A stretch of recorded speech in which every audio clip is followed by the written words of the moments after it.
diinta aad ku sugnow fasaad baa imanaya khaasatan zamankan maanta aan joogno waa zaman khatar weeyaan aalaadkan aan gacmaha ku sidano waa sayf duu hadayn weeyaan waa sayf laba afliya xagga hadaad u qaadatana way ku goynaysaa xagga khayrka hadaad u qaadatana aad ku goynaysaa fasaadki awal meelaha loo sameystay la tagi jiray imika waxa laga dhigay keli qof walba gacanta loo suray marka waa zaman alfitan oo nabigu soo sheegay yiri calayhi salaatu wasalaam baaduru bil a'mal amalka saaliha u degdega war amalka wanaagsan u degdega buu nabigu yiri satakunu fitanan ka qita'i al-layl al-mudlim habeenka saacadda ka dambaysa sida u sii kala mugdi badan tahay ayaa zamanka uu ka dambeeyana fitanta ayaa sii ziyaadi doonta buu rasuulku yiri waxa iman doonta buu nabigu yiri inuu ninku waa bariisto inuu galabaysto isagoo iimaan qaba waaguna u bariyay isagoo gaaloobay saaka waxa uu ku jiray a'maal ilaahay u dhaweynaysa galabtiina waxaad ku arkaysaa isagoo ku jira a'maashii dhanida lagu gaaloobayay yusbihu ar-rajulu mu'minan wa yumsi kaafiran wa bi'ada wayaan subaxdii khayr buu ka shaqeynay ku aragtay galabtana macaasiya shar buu ku dhex jiraa wasas saxaabada rasuulku ridwaanullaahi calayhim ajmaciin waxay eegi jireen baa leeyahay qofku marka oo dhimanaya wuxuu ku khaatimaystay eegi jireen baa leeyahay meel wanaagsan buu ku dhintay mise meel xun buu ku dhintay marka galinka hore muumin buu ahaa galinka dambe sidoo gaal u noqonaya galinka dambe khayr galinka hore khayr baad ku aragtay galinka dambena waxaad ku arkaysaa laga yaabaa a'maashi dadku ay ku gaaloobeen inuu ku dhex jiro yabiicu diinahu bi'arad min ad-dunya bu nabigu diintii siidanayd wuxuu dhaafsanaya dheef yaro adduunyada waxaan xasuustaa bari jamaacan ka dirnay Djibouti khaarijina oo ilaahay dartu u socota wadanka Malawi la yiraahdo ku baxeen markaas loo sheego lagu yiri meeshan waxa wadankan xiraq qaxooti oo dad Soomaaliya ay joogan ayaa ku taala jamaacadii halkii bay ziyaarteen looma ogola meesha inay galaan masaajid u dhow baa lagu dajiyay way booqdeen dadkii bay la hadleen oday baa markaa jamaacadii galabtii u yimid oday ordaya markaas uu adeer rayaal inankaygi ayaa gaalnimo qarka u saaran kaalay ila booqdo oo ku xajiye diinta islaamka inuu iga gaaloobine oo adeer adigu muslim baa tahay Soomaalina waa tahay ha inankaaguna waa muslim oo adiga dhalay Soomaaliin ha hooyadiina muslimad Soomaaliyeed ha sidoo u gaaloobi todobaadkan qolooyinka ay hay'adu ay qaadayso ee dhulka gaalada loo dhoofinayo ayaa magaciisa lagu sheegay inuu ku jiro hay'aduna dadka ma qaado ma dhoofiso ilaa shuruud bay ku xidhaa shuruudda ay ku xidhayso waxa kamid ah kitaabka quraanka inta dhulka loo dhigaa leeyahay ku joogso la ilaaha illa allah hadaad socotaan ajiib aad arkaysaan markaas ay jamaacadii waxay yiraahdeen annaka booqanayne adigoo adeer iska fadhi noo tilmaan meesha uu ka degan yahay xarada markaas uu farta ugu fiiqoolay qolka buu ku jira halkii bay ugu tageen waa nin dhalinyaro ah oo dadkeena markuu jamaacadii arkay buu ka yaraa iska qoslay wuxuu yiri cidda inii soo dirtaan ogahay buu cidda iniga dambaysay inii soo dirtay baan garanayaa waa ayo deew aabahay buu wuxuu inigu soo yiri uu gaaloobaya anu ma gaaloobaya buu yiri shardiga la igu xidhay waan ku dhoofayaa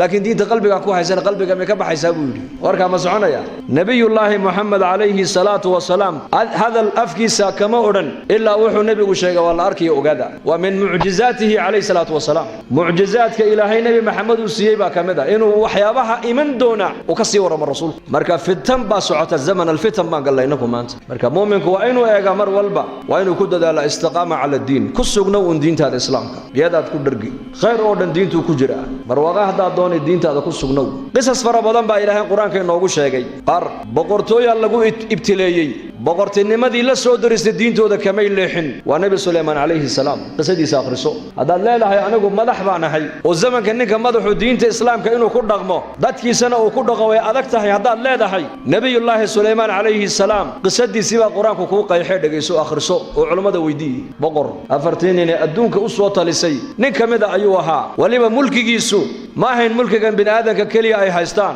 mulki rabbaani buu hayo ilaahay baa siiyay oo waxa kamida mulkiga nabi Suleymaan khalqiga adduunyada ku nool oo dhan baa la hoos keenoo loo sakhiray dabaysha ayaa loo sakhiray cafaariidii jinka ayaa isaga u shaqeynaysay shayaatiinta ayaa aqaladana u dhisaysay badaha intay u dhaadhacaana jawaahirtii dhaymanka u soo saaraysay hadalka shimbiraha oo dhan buu nabi Suleymaan uu yaqaanay waqala ya ayuha an-naasu ullimna mantaqa at-tayri wa utina min kulli shay inna hadha lahu al-fadlu al-mubin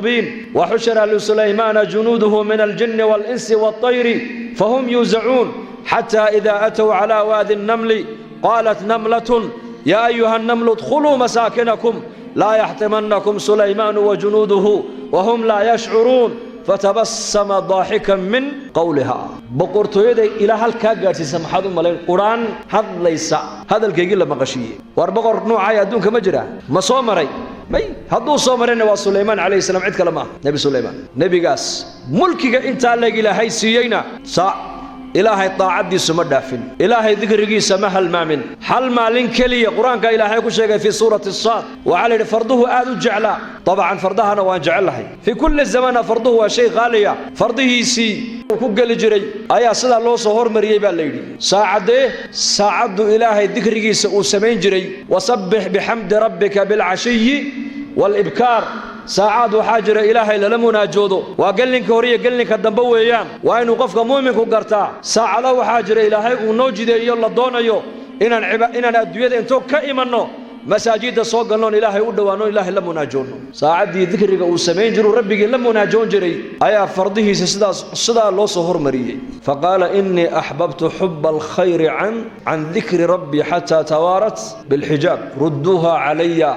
فطفق مسحا بالسوق والأعناق وكي لا قرآن كوكو شيء فرضه بالهرمري وحوري فرضها هذه هرمرسان وحي إيقام مشغوليين إلهي حسكي بيقام مشغوليين بيولي ذكري أن إلهي حسكيسا أن قلبك مركان ذكرنا أن كم عن سنة أي إيقام مشغوليين كل قود يسوع عليه بول يسوع عليه كركا كوضا جرى وحلي وحي طاعد إلهي كم مشغوليين نبيد وقورتك قوينيين إنك صلاة دان تكنيني إم سجار بالدكان دين إنك مشغوليين دكان دين ولي ما بحنا من كيبا أبحيو أورانكر الدكان كاسمر عليه مركان صلاة دقلان كسهويا إلهي درتيبا أبحي مجرى ما دعي كرتا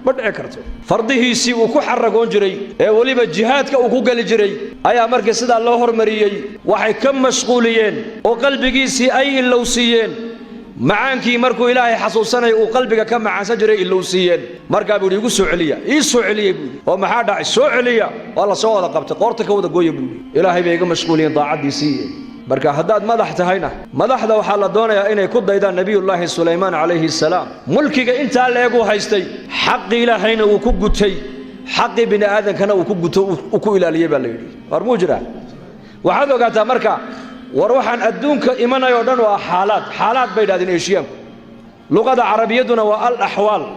ilaahay baa keenay marka ahwaashan sida adiga lagu abuuray ayaa xaaladkan adduunka ibn aadanka la soo darsaayana ilaahay baa abuuray barwaaqada ilaahay baa abuuray abaarta ilaahay baa abuuray xanuunka ilaahay baa keena caafimaadka ilaahay baa keena amniga ilaahay baa haya colaadda ilaahay baa keena mar waxayna soo martay magaaladeena Hargeysa maanta nabadda aad ku haysataan reer Hargeysa ilaahay ugu xamdiyo qul alxamdulillah dhahada mar waxaan imid anigu daanta xagga wixii ka xiga magaaladani hal qof una socon hal qof dameer iyo ay dhulka naga soo baxaysa qalada dhexdooda maantana ilaahay fadliga dhinac walba waa ta magaalada u ballaaratay madaaristii macaahidii masaajidii ganacsigii da shukriga in la badiyo Soomaa oo ilaahay ku mahadino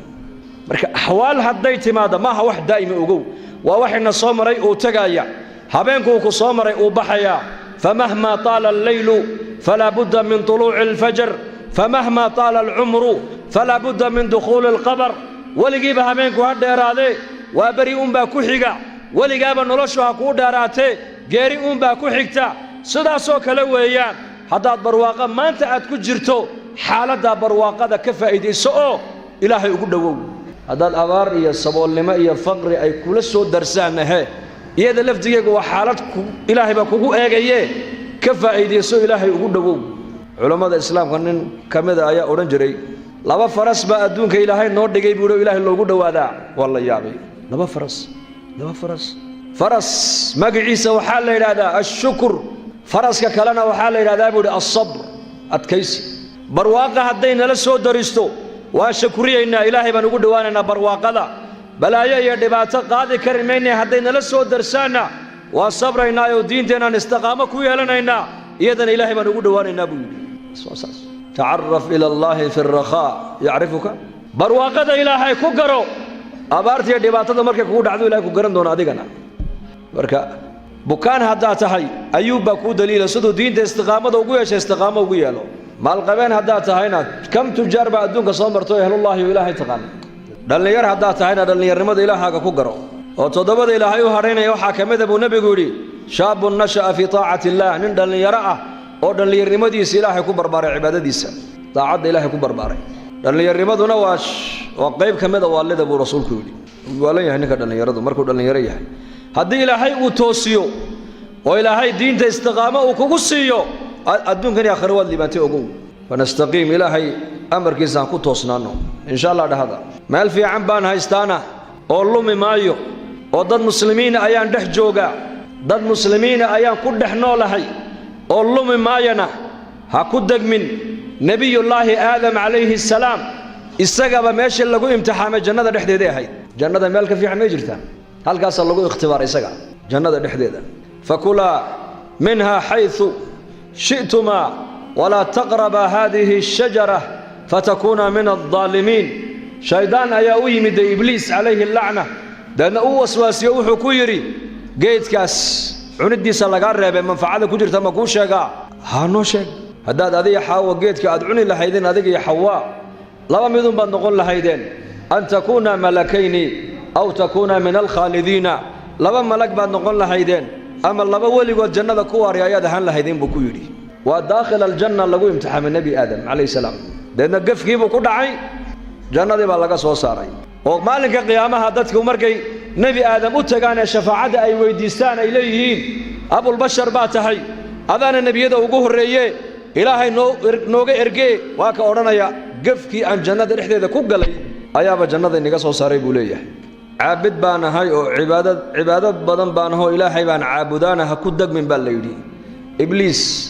samada meel ka bannaani ma jirto ilaa isaguba ilaahay buu ku caabuday haddana malaa'igta dhexdeeda isagoo ku nool oo buqcad kastoo samada ku taalla dusheeda ilaahay ku caabudayna isagana halkaabaa lagu imtixaamo lagu fidneeyey ibliis calayhi lacna xataa aadam calayhi salaam markii la sawiray suuraddiisa intaanan ruuxda lagu afuufin 40 sano la yidhi ayuu nebi aadan engegayey dhoobadiisii ay engegaysay markaasay malaa'igtu sidaa u eegaan way ka cabsadaan markaasay u yimaadaan ibliis calayhi lacna oo malaa'igtu ay u arkayeen inuu yahay ka ilaahay ayaka ugu dhow markaa bay ku yidhahdaan xaamudow ilaahay noo bari oo noo bari adaa ducadaada la aqbalayaa waayo imtixaan baa soo socdee imtixaanka inaan ku fidnowna ayaan ka baqaynaaye ilaahay noo bari bay ku yidhahdeen imtixaanka inaanan ku dhicino ilaahay naga badbaadiyo markaasuu u duceeyaayuu yidhaahdaa ilaahay imtixaanka hay naga badbaadiyo iyakuu u ducayn isaguu iska reebaa ducadii iyakaa loo aqbalay isagiina ikhtibaarkiiba ku dhacay baa la yidhi oo muxuu diiday sujuuddii nebi aadam buu iska diiday marka caabid baan ahay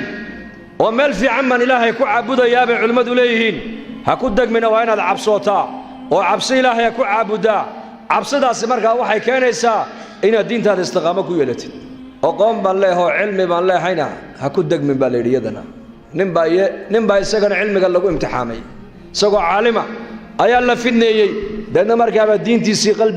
diintii iyo cilmigii u lahaa qalbigiisa ilaahay uu ka saaray balcaan binu baacuuraan ninkii la odhan jiray weeyaan ee reer bani israa'iil ahaa fii zamani muusa calayhi assalaam fii suurati alacraaf waa ka ilaahay ku sheegay watul calayhim naba'a aladii aataynaahu aayaatina fansalakha minha faatbacahu ashaytaanu fakaana min alghaawiin waxaad uga warrantaa baa nebiga lagu yidhi kaladii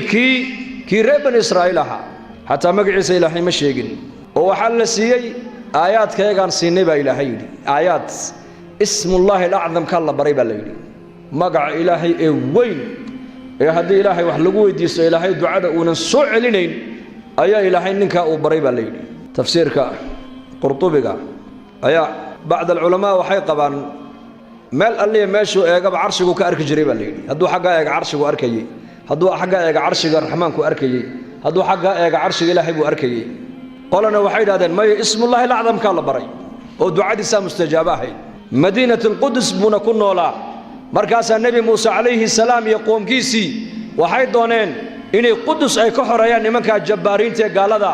niman walaalo oo jabbaariin oo gaalo ah ayaa qudus haysanayey markaa nebi muuse iyo qoomkiisi waxay ku dhaqaaqeen inay jihaad intay ku qaadaan qudus ay nimankaa jabbaariinta ay ka xoreeyaan markaa ninkan balcam binu baacuur la odhan jiray ama balcam binu baacuura labadaba waa la yidhaaye ayay u yimaadeen markaa bay ku yidhaahdeen muuse nagu soo socda iyo qoomkiisii oo wada socda muusena waa nin xadiidoo adag ciidanna u wataa ciidan fara badanna u wataa hadduu magaalada naga qabsadana uuna halaagi oo una baabi'in dee nin waxaa tahay weliyo ilaahay u dhowa ducadiisa la aqbalee xoolo iyo lacag ba annaga ku siinayne nabi muuse naga habaar bay ku yiraahdeen way qabyaaladeen annaga isku tolo bay ka yiraahdeen Soomaalidana qabyaalad baa lagu imtixaamay Soomaa qabyaalad haddaad raacdo khatar weeyaan diintaada iyo khatar baad ku jirtaa ogow qabiil yahan noqona waxaad noqotaa nin qabiil ka sareeya wax islaamnimo ahayn inay ku deeqin ninka muslimku waa laandheere hal bilyan iyo 500 milyan oo muslimiin oo adduunyada ku nool ba tolkaya insha Allah dhahada bari baan qisamayna igu dara jamaacana hayno waagi daaraha dhaadheer Mareykanka la qarxiyay bay ahayd 2001 bay ahayd maahan waxay dhacay qarax 2004 baan markaa annaguna Mareykan annagoo jamaaca ayaan magaalada New York ka dhaadhacnay maniya Sheekh Saciid ilaahu ku naxariiso 5-6 baan ahayn mataarka JF Kennedy airportka New York marka xiraasadu iyo ilaalintu waa adag tahay ayida iyo askarta isleeka barkana iska sidana anako weelashayadii aan cuntada ku karsaneen waa iska wadanaa jamaacada dacwa waa cajiib moogtaa diyaaraduna waa Kuwaitiya arday jaamiciyiin marka reer Kuwait diyaaradda ka buuxa waa 2004 Mareykankana waa la fuujigan yahay saasa dadku indhaha kala hayaan diyaaradda dhexdeeda ardaydan jaamiciyiinta wayna la yaaban yihiin raggan kan formigan leh ee haddana New York ka dhaadhacaya maxay yihiin حتى هدان السلام عليكم ندانو بس كايا ايغayaan yalla nagu sawiran macnaha wadaadka yeel kadud airportka ma ka daadgnay dadkii jaamacadaha u socday nin walba qolba la galay interview la yeeshay qol annaki mar alle markayna arkeen nimankii immigrationkii ma group baatihin ha annaku jamaacanahay welcome halkan kaalaya kiishiye gooniye intayna joojiyeen kiishiye waa meesha immigrationku ay baasaboorada kaga dhiftaan halka dadka maalin dhan la haysanayay 35 saacadan eega 35 daqiiqo noogu dhameeyay annaga hawlahayagii markaasaan halka imano alaabteedii baan iska qaadanay kuwa Soomaaliyeed arkay markaa mar alle markay Soomaaliyeedna arkeen ee Soomaali inaan nahayna ay noo garteen way baxsadeen maxay u baxsanayaan yaan wadaadada la inagu agsawirin markaasaan jamaacadii ku iri unduru eega baan ku iri dadkii nala afka ahaa ee isku wadanka aan ka wada imanay soo naga baxsan maayaan ha hadaba raggan istiqbaaloon hadana bal eega yaan istiqbaalay markaa niman dhakhtar ah qaarkood Mareykan cadaan ay yihiin qaarna Mareykan madow ay yihiin qaarna niman Aasiyaatiga oo wadankaas dhakhtarada ugu qiimo badan New York gudaheega markaas nin walba oo jamaacadii kamid ah hal gaari baa la noo diyaariyay hal gaari mar alle markaan u tagnaysan ugu dhagdhageen markaasaan jamaacadii ku iri innaka laandhaare hadaba arka daaciga laandheera abaan ku ninka muslimka ee Ilaahay dartii u socda waa ka laandheerinimadiisu eega baan ku iri marka waxaan qisadan u soo qaateen iigu sheegaya wax kala maaha war muslimnimo meel ka sokaysa ha ku qancinba hadaad muslimnimo aad ku faanto oo qofka walaalka ee muslimnimo aad ku jeclaato oo muslimnimada islaamnimada aan isku xiriirino oo islaamnimada aan isku tixgelino hada laandheere ugu ninkani marka fi suurati al-a'raf qisadiisa lagaga waramay ismullahi al-a'zam ka ilaahay u furay baa leeyahay ducadiisa mustajaaba ahayd laakiin niman tolkiya ay tay u yimaadeen bay ku yiraahdeen nabi Muuse iyo qoomkiisii ayaa dagaal inagu soo qaaday naga habaar markaasuu yahay wuxuu hadaan Muuse habaaro adduunyadeedii aakhiradeedu way ga baabiibudi may deewna baabeen Muuse waa nin xadiid adag dagaalada hadduu soo galna reebi maayo waxa doonta anaga ku siinay naga habaar waxa la yiri way galeen dagaalkii baa bilaamay nabi Muuse alayhi salaam waxa la yiri uu jabin kari waayay gaaladii markaasuu nabi Muuse Ilaahay la munaajooday markaas Ilaahay ku yiri adoomahayga kamida meesha ku jiro isaga inay habaarayo buu yiri markaasuu nabi Muuse yiri ya rabbi baadil marba haduu ku taagan yahay oo dad baadil wadana uu kaalmaynayo diintan adiga isaga inaga dhaxaysid adiguna ku xurmaynaysid ku qadarinaysid ilaahu diintaasi ismullahi al-a'zam ka aad bartay ilaahu ka saar buu ka masax qalbigiisa waxa la hal mar kaliya qalbigiisa umba wax ka soo kaceeno wax shimbir oo kala ninka afkiisa ka baxay baa leeyahay dadna carabkii baa soo dhacay markaas ay leeyihiin ciidankii Muusana way soo durqayaan kolba soo dhawaanayaan markaas waraawe habaarkii wade markaa buu leeyahay haddaan habaartamana habaarkaygu ininku nagu dhacayaa buu nabi Muuse ku dhici maayo hadee toolo waayo xiriirkii aniga Ilaahay naga dhixaya meesha ka baxay buu hadee toolo wax kale nagu taageera ma haye laakiin makri baan hayaa buu makri shirqool baa nabi Muuse qoomkiisa u dhigaynaaye shirqoolka baan nii sheegay farsamada ku dagaalgalay buu yiri waa maxay farsamada wuxuu yiri gabdhihiina yar ee bikiradaha dar qurux badan intood u xidhaan nabi Muuse qoomkiisa ka horgeeyay buu yiri dadna way ku fidnoobayaan oo dadka nabi Muuse la socda gabdhaha yar bay ku fidnoobayaan markay zinada iyo macaasida ay ku dhacaana ilaahay gargaarkiisa ka faydmayay cuquba ku soo degaysa marka makri talada inaan nasiyo mooyaane habaar iga soconaya imika ma jiro waa ninka ilaahay yidhi kalladii aataynaahu aayatina maxaa cilmiga intaa la eg baa ilaahay baray ismullahi alacdamka inuu yaqaano waxaa la yidhi waxa keliya ee ninkaa dariiqa ka saartee leexisay waa casabiyad waa qabyaalad marka caalim baan ahay aqoon baan leehay ilaahay baan u dhowahay ha ku degmin dad fiican baan la joogaana ha ku degminoo abu jahal iyo abu lahabahe nebi maxamed bay arkeen sal alla alay wasalam hadalkii nebi maxamed bay maqleen qur-aanku nebi maxamed akhrinayay bay dhegaysteen haddana way ku intifaaci waayeen marka ilaahay tabaaraka wa tacaala istiqaamahayna siiyo waa inaan diinteenna ku sugnaano istaqiim dabaylaa imanaya dabayl socotaa soo socota dabaylo fara badan nebigaas ii sheegay sal alla alay wasalam fitan baa iman doonta oo zamanba zamanka ka dambeeya xaaladdu sii adkaanaysaa nebigaa sheegay ilaa saacadda qiyaamadu ay dhici doonto waa inuu qofka mu'minku diintiisa ku sugnaadaa axabu alacmaali ila allaahi adwamuha wain qalla ilaahay agtiisa camalka loogu jacaylo badan yahay waa camalkee waa camalka la daa'ime la joogteeyo walow camalkaasi haba yaraadee asbaabta istiqaamada diinta kugu siinaysa waxaa ka mid a bay culimmadu leeyihiin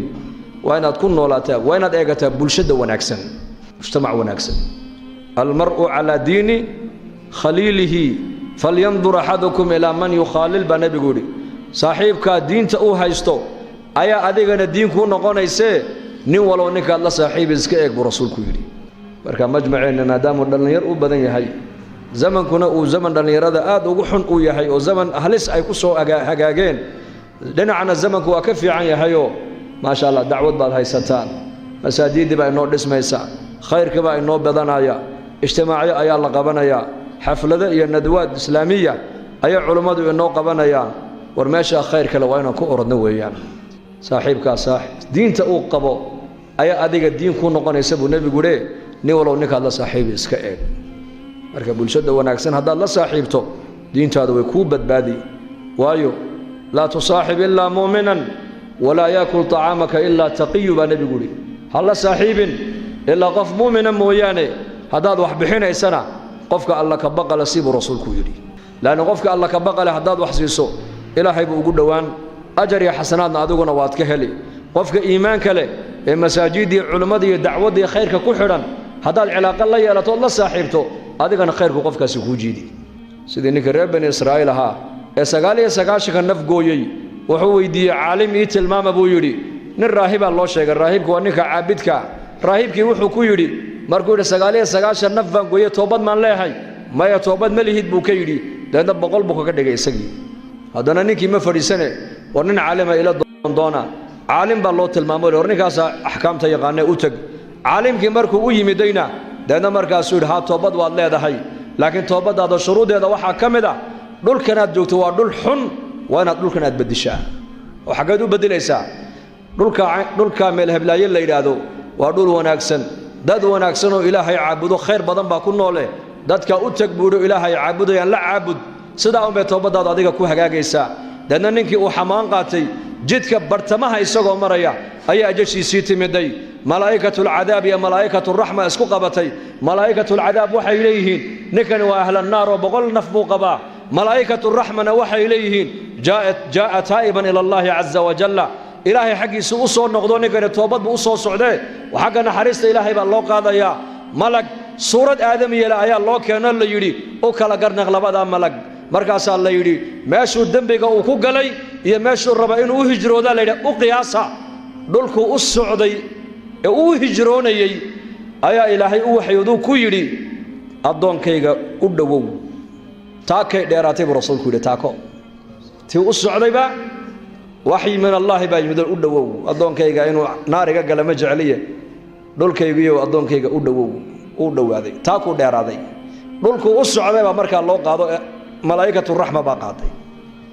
marka mujtamaca saamayn buu noloshaada ku yeelan marka mujtamacyadeennan markaad masaajidka markuu qofku joogo culammada wacdigooga ama khayrkooga uu maqlaayo waa sida bahalkan taayirkan baabuurta naqaska la buuxiyo ama kubadda tuyibka waa la buuxin irbad haddii lagu mudo ka waran way sii daynaysaa markiiba masaajidka markaad soo gasheed wacdigaa dhegaysatay iimaankaagu iyo khayrkaagu u biirayaa waxaad jeclaanaysaa noloshu inay sidaa uun iska ahaato laakiin markaad maqaaxida fadhiisato ama bannaanka aad u baxdo markaaba ishaada ma waxay ku dhacaysaa wax iimaankaaga dhaawacaya mise wax iimaankaaga kubcinaya yaa wax iimaankaaga dhaawacayaad maanta arkaysaa markaa zaman adag baan ku jirnaa maanta waa inaan bulshada wanaagsan markaa xaggeega u badannaa masaajidda ku xidhnaanaa dacwadda ku xidhnaa nafteenna khayrkaa socdana aan cilaaqo la yeelannaa soo diyaar manihin insha allah inaga aqbalo